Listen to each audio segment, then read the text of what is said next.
नमस्कार फ्रेंड्स, स्वागत आहे तुमचं स्वादिष्ट रेसिपीज किचनमध्ये। आज मी बनवणार आहे बिना अंड्याचा आणि बिना मैद्याचा केक। हा केक मोठ्या माणसांपासून ते लहान मुलं अगदी आवडीने खातील। तुम्हीही नक्की ट्राय करून बघा घरच्या घरी आणि मला कमेंट करून सांगायला विसरू नका कसा बनला तो। आणि हो, तुम्हाला जर माझे व्हिडिओज आवडत असतील तर आपल्या चॅनलला सबस्क्राइब करायला विसरू नका। चला तर मग सुरुवात करूया रेसिपीला। आज मी रव्यापासून केक बनवणार आहे, त्यामुळे 1 कप रवा घेतलेला आहे। रवा तुम्ही लहान मोठा वापरू शकता। आता 1 कप रव्यासाठी अर्धा कप साखर घेतलेली आहे। साखर तुम्ही तुमच्या आवडीनुसार, जर तुम्हाला गोड जास्त आवडत असेल तर यामध्ये आणखीन 2-3 टेबलस्पून साखर आणखीन ॲड करू शकता। आता 1 कप रव्यासाठी 1 कप दूध घालायचे आणि हे सगळं मिक्स करून घ्यायचे व्यवस्थित। दुधाचं प्रमाण हे तुमच्या रव्याच्या क्वालिटीनुसार कमी जास्त लागू शकते। आता याला आपण झाकण ठेवून 15 ते 20 मिनिटं भिजत ठेवणार आहोत, जेणेकरून रवा चांगला फुलेल। तोपर्यंत आपण पुढची तयारी करून घेऊया। केक बेक करण्यासाठी मी इथे कुकरचा डब्बा वापरत आहे, तुम्ही केक टिनही वापरला तरी चालतो।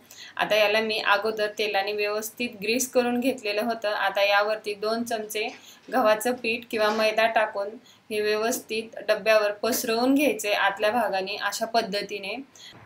आता इकडे एका गॅसवरती मी पातेलं ठेवलेलं आहे गरम करायला, त्यामध्ये मीठ टाकून घ्यायचे आणि एकसारखं असं पसरवून घ्यायचे। हे मीठ मी प्रत्येक वेळेस केक बेक करण्यासाठी वापरते।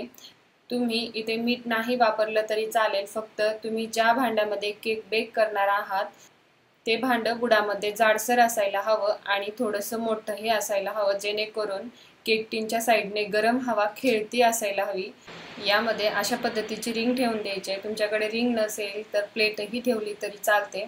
आता यावरती झाकण ठेवून आपण याला प्रीहीट करून घेणार आहे। तोपर्यंत आपण पुढची तयारी करून घेऊया। आता इथे रवाही चांगला भिजलेला आहे, तो आपण मिक्सरच्या भांड्यामध्ये काढून घेणार आहोत। जर तुम्हाला इथे रवा कोरडा वाटत असेल तर आणखीन 2-3 चमचे दूध तुम्ही घालू शकता। आता यामध्ये 1/4 कप व्हॅनिला फ्लेवरचं कस्टर्ड पावडर टाकून घ्यायचे, यामुळे केकला टेक्स्चर आणि चव खूप मस्त येते। 1/4 कप दुधावरची क्रीम घालून घ्यायचे, त्याऐवजी तुम्ही मिल्क पावडरही वापरलं तरी चालते। आता सेम ह्याच कपाने 1/4 कप वितळलेलं तूप घालून घ्यायचे यामध्ये आणि हे मिक्सरला चांगलं बारीक असं फिरवून घ्यायचे। हे बघा, अशा पद्धतीने आता हे फिरवलेलं केकचं बॅटर आपण एका मोठ्या बाउलमध्ये काढून घेऊया। आणि तुम्ही बघू शकता, आपण इथे कस्टर्ड पावडर वापरलेलं होतं, त्यामुळे बॅटरला कलर किती मस्त आलेला आहे। इथे माझं बॅटर थोडंसं घट्टसर वाटत आहे, त्यामुळे मी आणखीन 1 ते 2 चमचे दूध यामध्ये घालून घेते आणि हे व्यवस्थित मिक्स करून घेते। हे केकचं बॅटर बनवण्यासाठी मला 1 कप आणि वरी 4 टेबलस्पून दूध एवढं लागलेलं आहे। आता यामध्ये 1 टीस्पून बेकिंग पावडर टाकून घ्यायचे आणि हाफ टीस्पून बेकिंग सोडा टाकून घ्यायचे आणि यावर आता राहिलेलं दूध टाकून घ्यायचे। हे मागून घेतलेलं मी दूध 4 टेबलस्पून असं घेतलेलं होतं। आता हे सगळं आता फटाफट मिक्स करून घ्यायचं आहे आपल्याला।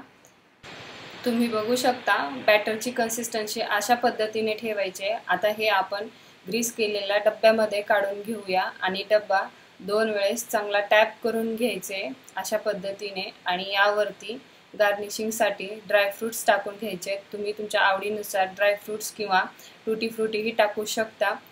आता हे गरम केलेल्या पातेल्यामध्ये 40 ते 45 मिनिटासाठी लो टू मीडियम फ्लेमवरती बेक करून घ्यायचे। 40-45 मिनिटं झालेले आहेत। आता आपण चेक करून घेऊया केक व्यवस्थित बेक झालेला आहे की नाही। त्यासाठी मी इथे अगरबत्तीची काडी घेतलेली आहे स्वच्छ धुवून। तुमच्याकडे टूथपिक असेल तर त्यांनी चेक करा आणि टूथपिक जर क्लीन निघाली तर केक बेक झालेला आहे असं समजायचा आणि जर थोडंसं पीठ असेल तर आणखीन 5 ते 10 मिनिटं केक बेक करून घ्यायचे। आता इथे माझा केक व्यवस्थित बेक झालेला होता आणि तो रूम टेम्परेचरवरती थंड करून घेतलाय आणि अशा पद्धतीने चाकूच्या मदतीने केकच्या कडा सोडून घ्यायच्या, जेणेकरून केक टिनपासून सहज वेगळा होतो।